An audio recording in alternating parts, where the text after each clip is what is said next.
When you were a child, a single summer felt like it would never end.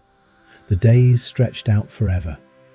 And now, a whole year can vanish in a blink. Christmas comes around, and it feels like the last one was a month ago.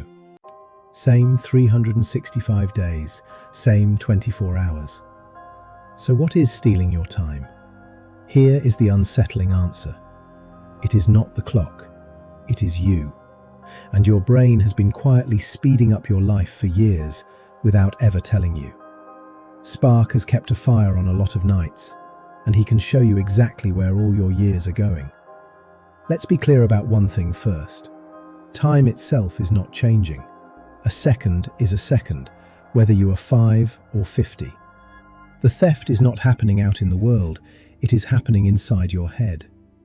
In 1890, the psychologist William James was the first to write it down. He noticed that as we age, the years seem to grow hollow and collapse, and he pointed at the cause: routine. A life full of new experiences feels long. A life of sameness feels short. He was closer to the truth than he knew. A few years later, another thinker, Paul Janet, offered a simple piece of math. To a 5-year-old, 1 year is a fifth of their entire life, an enormous, unforgettable chunk. But to a 50-year-old, that same year is just 1/50th, a thin slice, gone before you notice. By this logic, the older you get, the smaller each year becomes, measured against everything you have already lived. It is a neat idea, but it is only half the story, because the real mechanism is not math, it is memory. Here is the part almost nobody understands. Your brain does not measure time with a clock. It measures time with memories, with how many new things happened. When you look back on a stretch of your life, your brain does not count the hours. It counts the markers, the new, the surprising, the first times. And that changes everything. Think about being a child. Almost everything is happening for the first time. Your first day of school, your first bike, your first taste of the ocean. Every day is packed with brand new markers, and your brain records all of them. So when you look back, that time feels enormous because it was dense with memory. Now think about last month. The same commute, the same desk, the same faces, the same scroll. When nothing is new, your brain has almost nothing to record. And the month with no markers collapses into almost nothing at all. Scientists have a name for this: the holiday paradox. Spend 1 week somewhere new, doing things you have never done. And while you are there, it feels normal. But look back on it, and that single week feels huge, full, long. Meanwhile, a routine month back home vanishes. The novelty did not just feel nice. It literally stretched your sense of time. There is an even stranger version of this: the oddball effect. Show someone a row of identical images, then slip in one that is different, and the odd one out will seem to last longer, even though it did not. Your brain pours extra attention onto anything new, and more attention feels like more time. The neuroscientist David Eagleman took this further. He wanted to know if time really slows down in a moment of terror.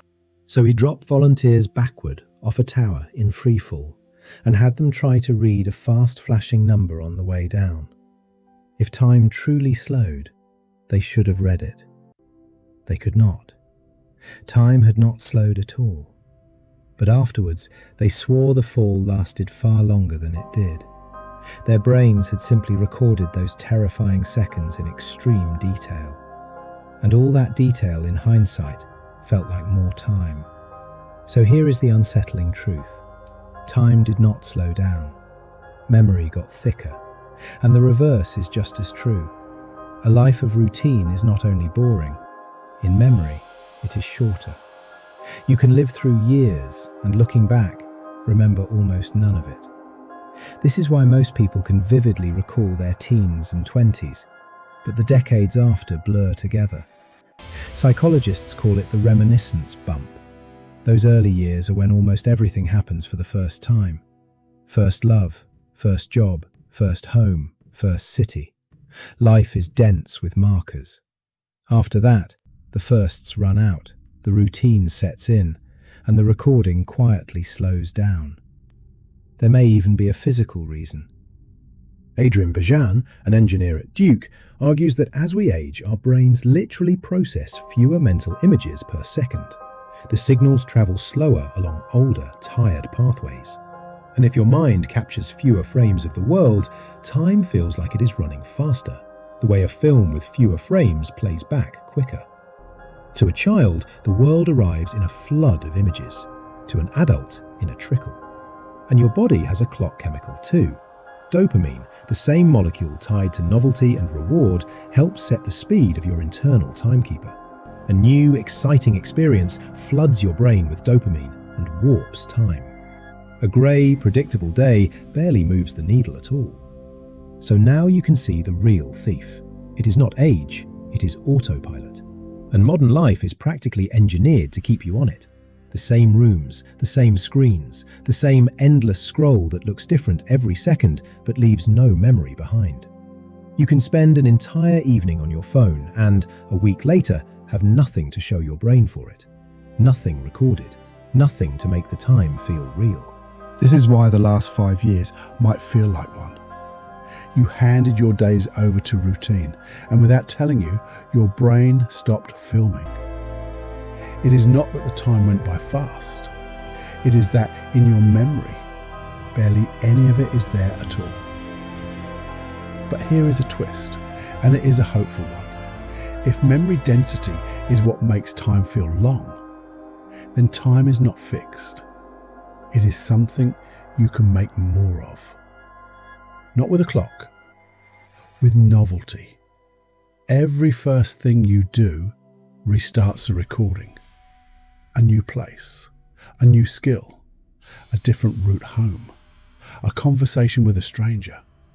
Even small breaks in the pattern light your brain back up and start laying down markers again. A single week of genuinely new experiences can feel, in memory, like an entire month. You do not get more days, nobody does. But you can make the days you have feel like more. The endless summers of your childhood were never magic. They were simply a time when everything was new and your brain wrote all of it down. You can still live that way. You can still make a year feel like a year. Spark learnt this a long time ago. He never lights his fire in the same place twice. Because the moment every night starts to look the same, the nights stop counting at all. So do something today your brain has never seen before, and give it something worth recording. Subscribe and stay by the fire. You'll hear many more of Spark's stories.